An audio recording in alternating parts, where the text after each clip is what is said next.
Greetings. Welcome back, folks. This is the Solo Gamer. You may call me Matt, and we are back at it again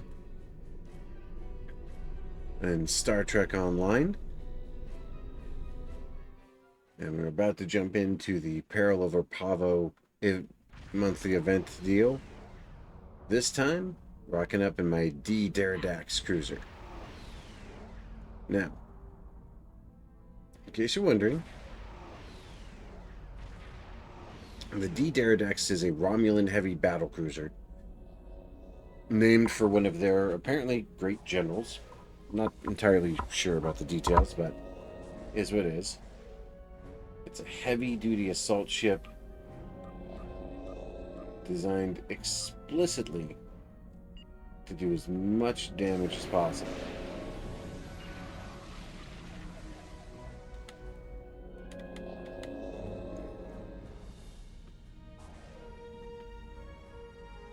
Enemy ships approaching. On an attack vector.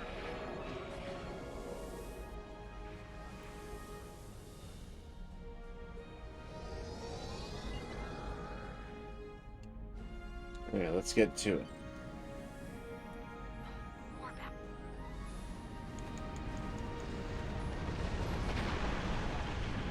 Okay, honestly, I don't know why I even bother.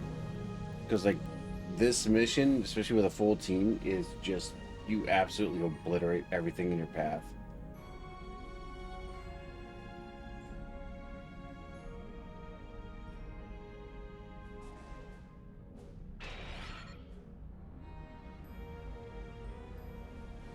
Oh, someone's piloting the Typhon. Cool.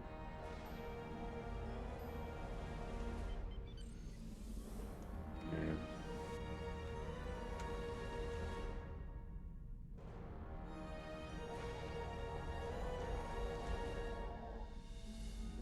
Let's get these. Let's get these satellites tuned up and ready for a fight.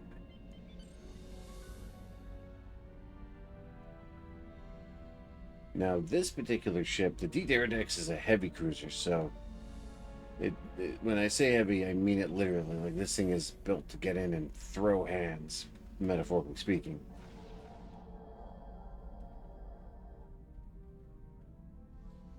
It's not very maneuverable. It can sprint pretty well, but it's not gonna get a real good turn radius. That being said, it features an alarming amount of defensive weaponry that allows you to jump, teleport, create shockwaves, all kinds of neat stuff. Very handy. Oh. Oh, apparently I dropped right into the middle of a fight. I need to get going. But not before I launch my Tri-Cobalt and get out of here.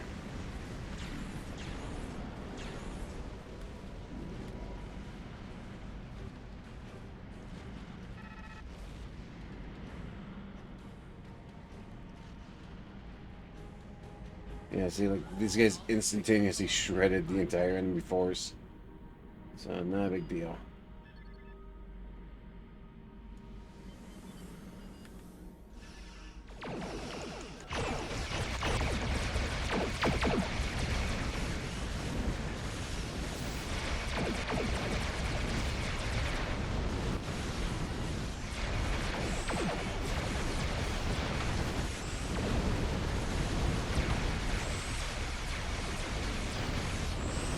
One thing this ship does have a problem with is that it doesn't have my best shields in it.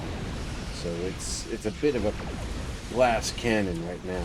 I need to upgrade her shields when I get the chance. On the plus side, between her regenerative abilities and the special support services I put on her, she can handle herself. Not only that, she can drop singularities to lay traps.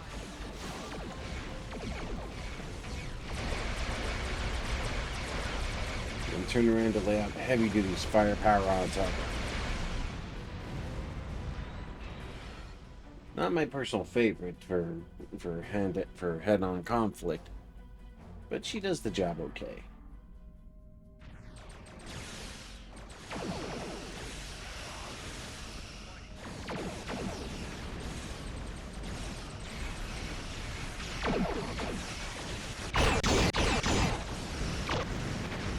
Cobalt launcher incoming.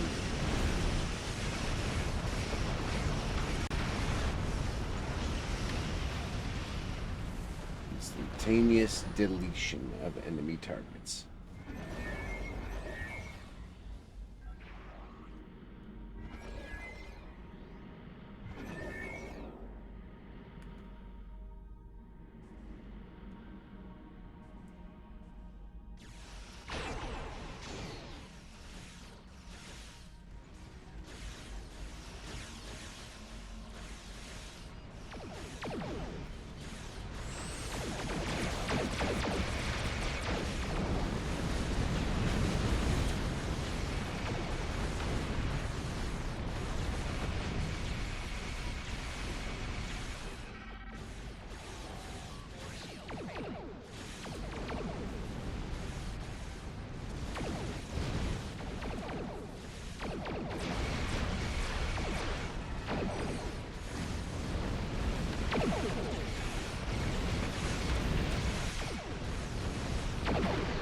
Like I said, she's a bit of a glass tiger, glass cannon, but she's still pretty tough, all things considered.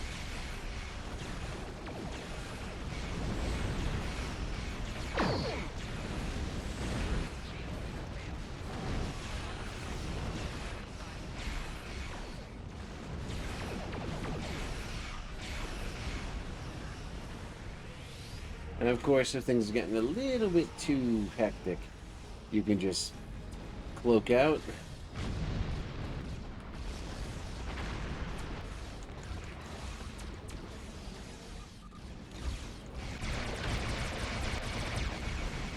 Drop in. Deploy a plasma cloud behind you.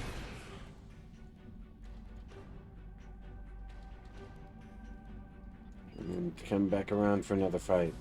Unfortunately, this ship is not protected against these guys' bullshittery.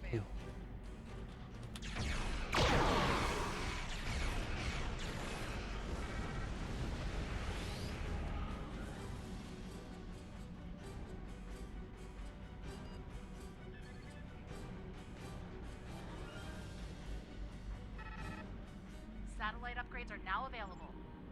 Alright. Get back in and do the...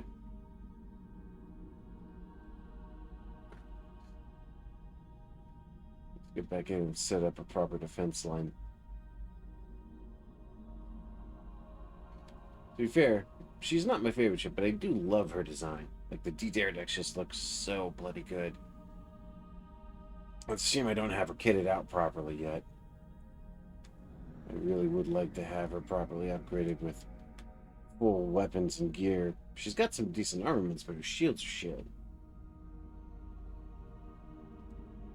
I definitely could do with the T6 upgrade on this girl.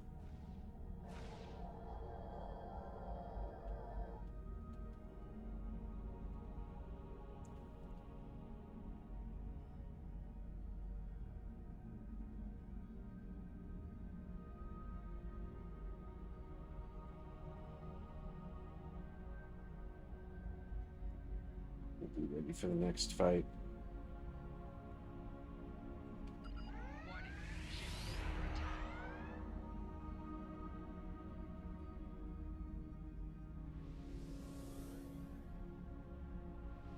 Heads up, the enemy flagships are coming to attack.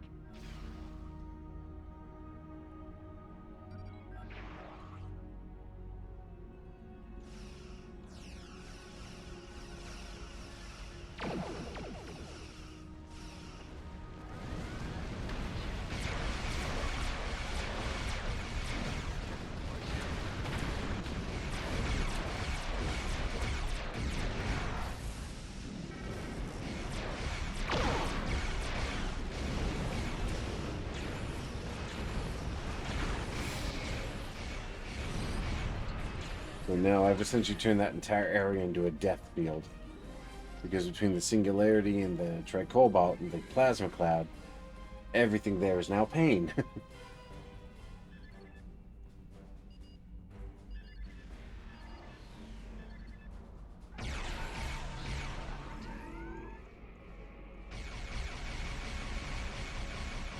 Yeah, I'm gonna keep my focus on that Dreadnought. Let the defensive satellites deal with the rest of them. You take out the Dreadnought, the rest of it's pretty simple.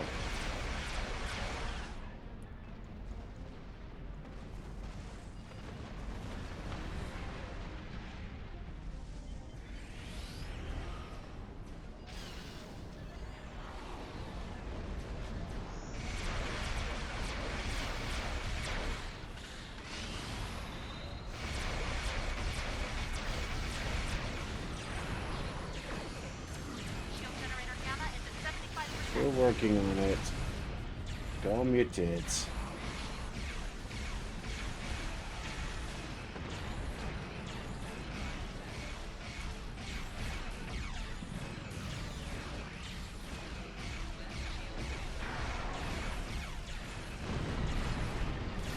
Shield generator alpha is at 75%. We're working on it. Calm down.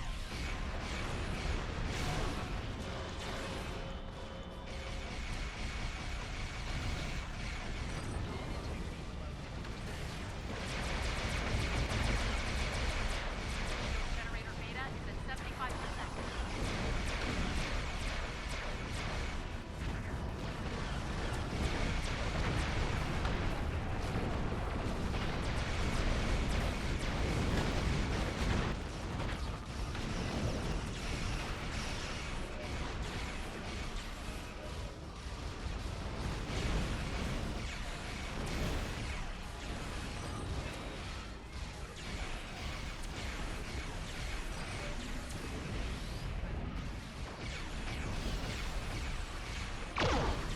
Alright, let's hit that Dreadnought with something heavy.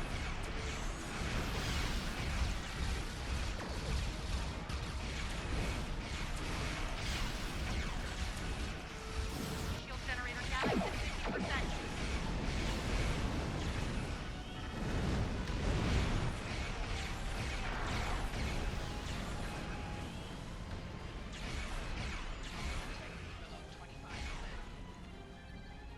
Target's shields have failed.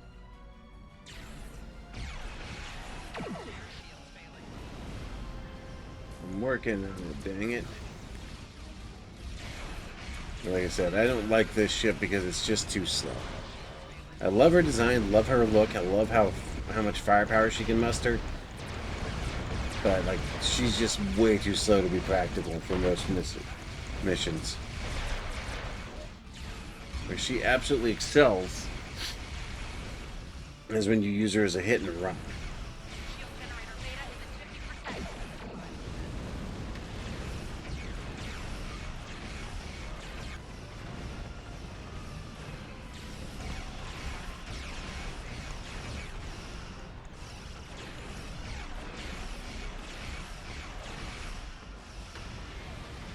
I think that did it.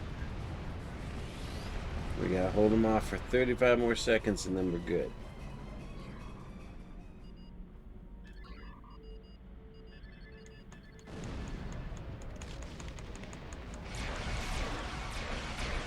Shield generator gamma is at 25%.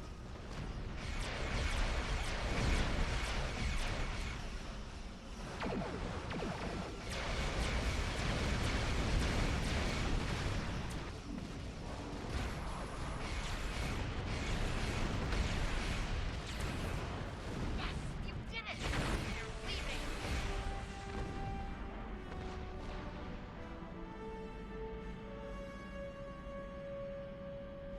And we're out. So yeah, that's that done. Now we'll switch over to a different ship and get something with a little bit more punch.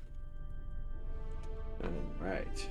So, first things first, check our inventory. Don't think I got anything of actual value here, but yeah.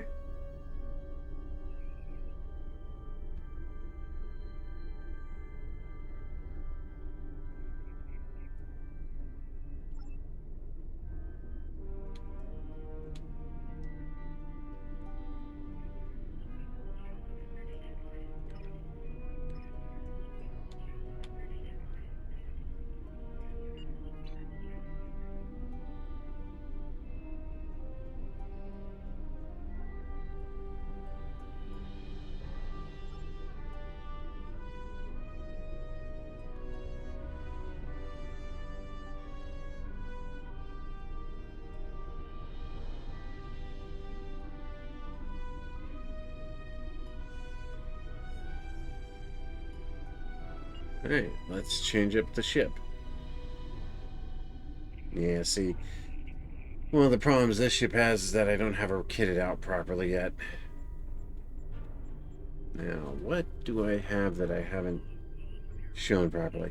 My Marquis Raider, okay. For what I'm about to do, this is extremely appropriate anyway. But, yeah, the Marquis Raider is a ship that was seen in both Next Generation and Voyager and Deep Space Nine. And it's essentially, for lack of a better term, it's essentially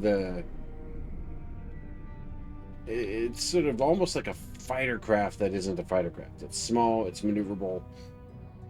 For a ship of its size, it's also fairly well armed. But it's also like, there is just absolutely nothing in, you know, the universe that works or operates in the same practical way, so it is unique, if nothing else, which is why I love it.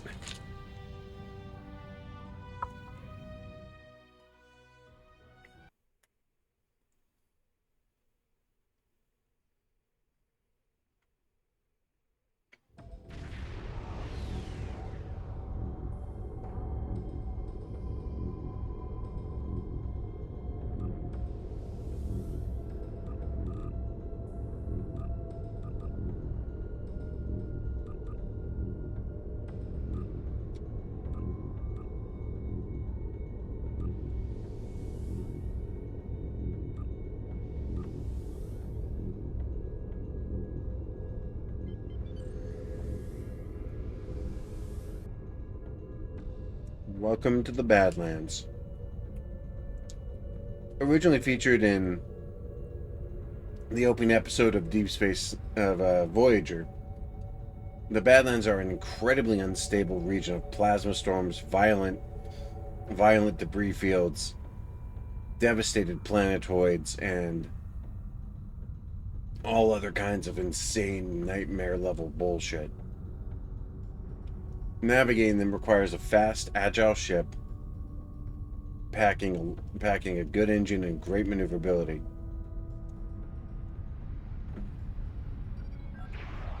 But I'm not here to do any missions. I'm just here to come down and fight some of these jerks, take out their ships, and do what I can to get as much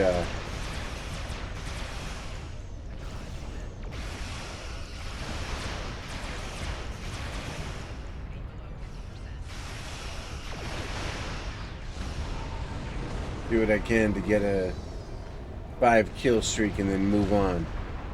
Now, the thing about this ship is it's at its best when it's like it's essentially a good hit and runner, and great for taking out small targets with its concentrated firepower.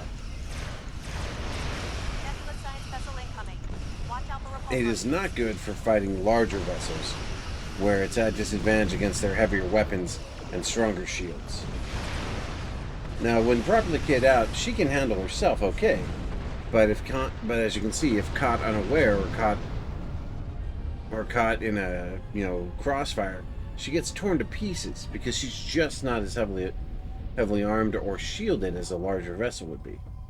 Like, I mean, seriously, I've got her with the best shields I can get my hands on, but her regular kit is just not up to the task.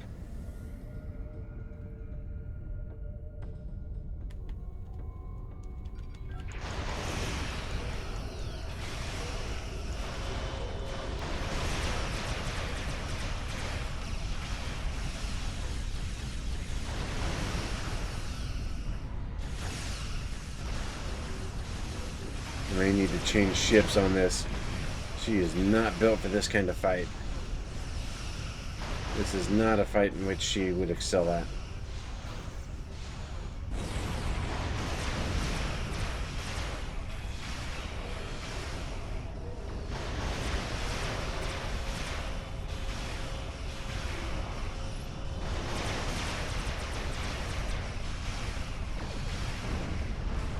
And to be fair, the way I have her kit out right now, she's not really meant to be a heavy hitter. She's meant to be a sort of Well, to use a gaming term, she's supposed to be a griefer. She's there to constantly harass you, hit you with damage over time shit, then run away. Over and over again until she just wears you down. Stand-up fight like this really isn't her thing, and it isn't really the thing she's good at. I also have her equipped with a special unit that gives her an advantage in this environment where these plasma storms actually give her more maneuverability and power, so...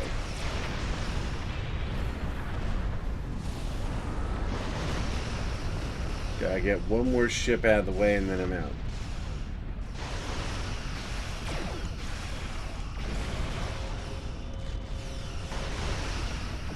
A couple of old Miranda-class cruisers.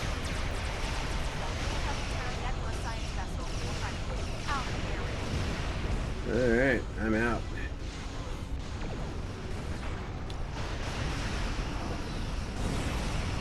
I'm not even gonna bother, ain't even worth it. Let's go. We gotta get out of here.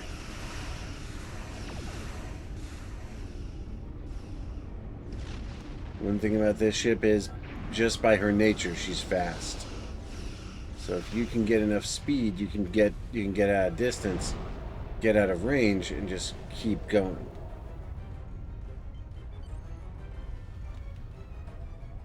Once you have what you want, you just depart the system. And... Ooh.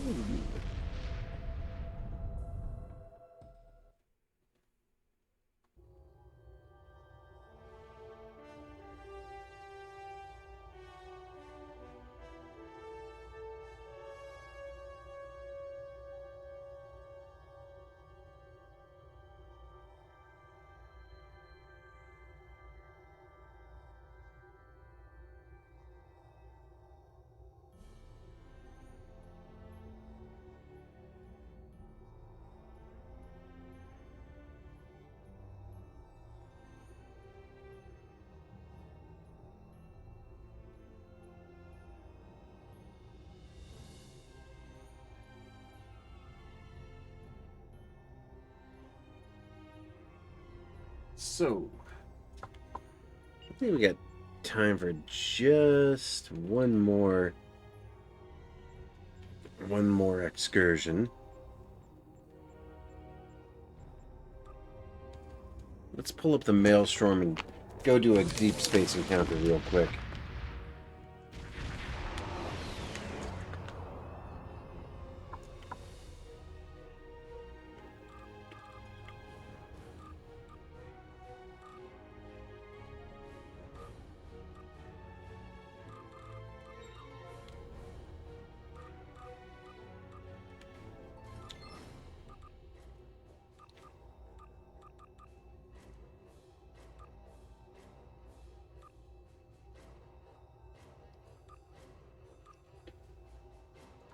Alright.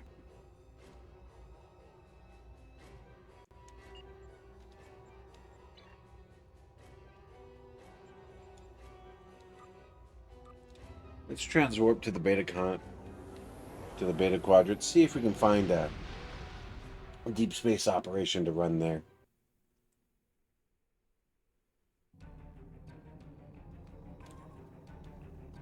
Ooh, Cleon, nice. Now this ship is the Maelstrom. And for lack of a better description, she's essentially my torpedo boat. Except that I've converted her from a torpedo boat to a flying gunship. She does have torpedoes in the rear facing, as well as chronoton mines, and she has a soliton wave impeller. She's also pretty heavily kitted out shield and deflector wise, and has an enormous array of support units and tactical equipment. This makes her very hard to kill, while allowing her to hit with enormous concentrated force.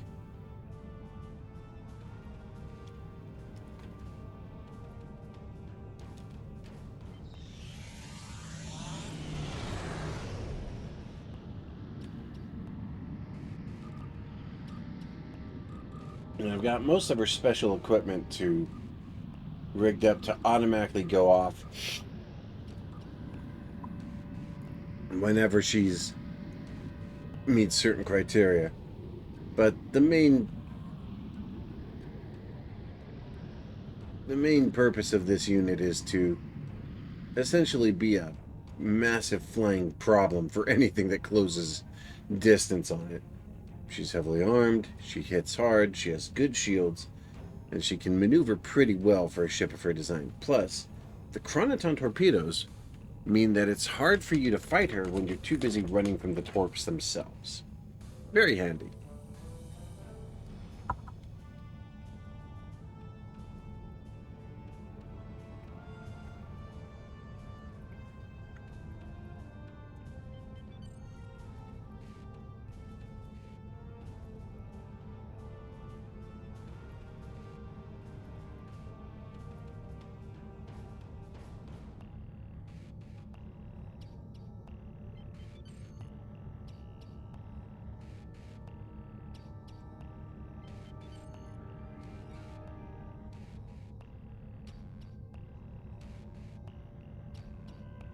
Alright, here we go. And I should be able to demonstrate just why I chose this ship as one of my ships.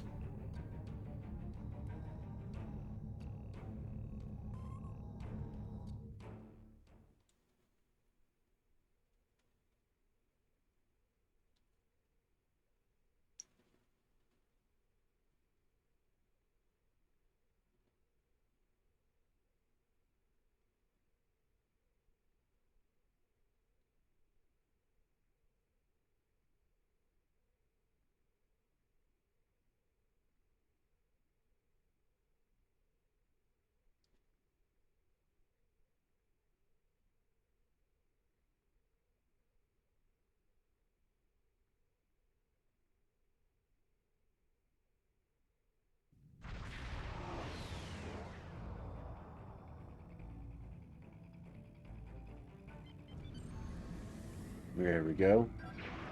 Now, let's see what this girl can do.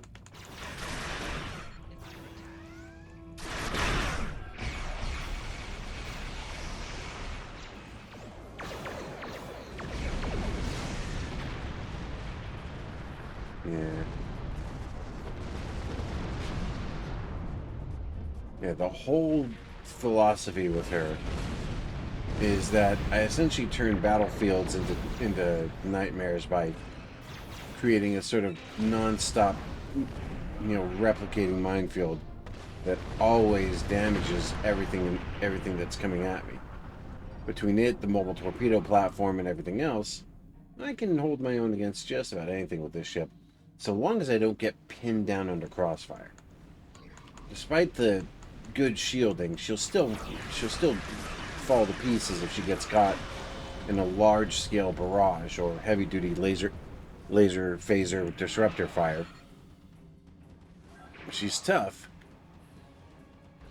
but tough is not the same as indestructible.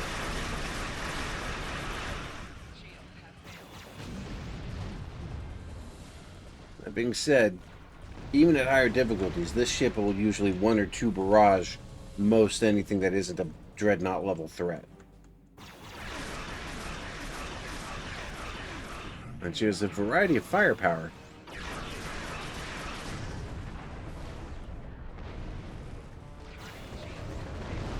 So she can do...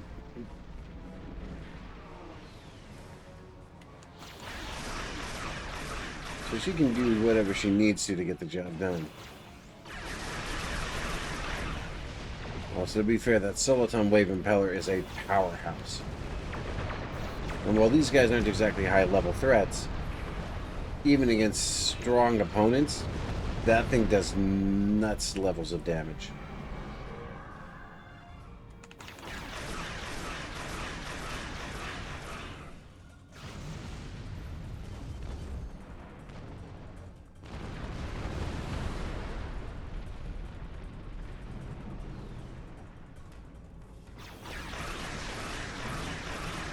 Destroyer escort. Somehow doubt that's going to make that big of a difference.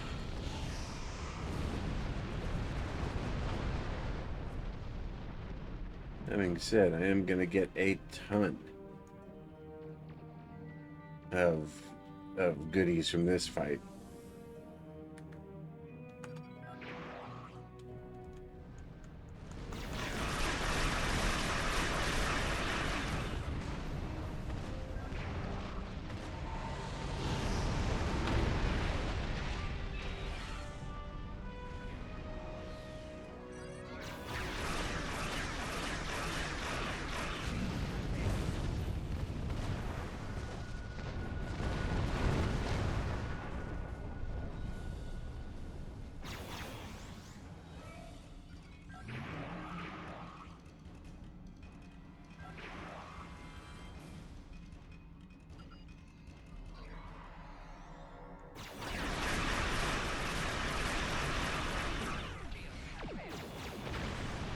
See? Barely a threat to this shit. Honestly, should be rating that at 50 if the game would let me. But the deep space stuff is all set to pre-configured difficulties, so go ahead and hop out, and that'll do it for this episode. Yeah, I'm going to be doing the Pavo events as often as I can, but I can only really do them on the weekends when I have enough time. So, anyway, this is a Solo Gamer, clocking out for now. I've put up some of the Fear series, but I've scheduled them to go through the rest of the month, or the rest of the week. So you'll be seeing them popping up on different dates. Anyway, I'll see you all next time. Signing out. Bye.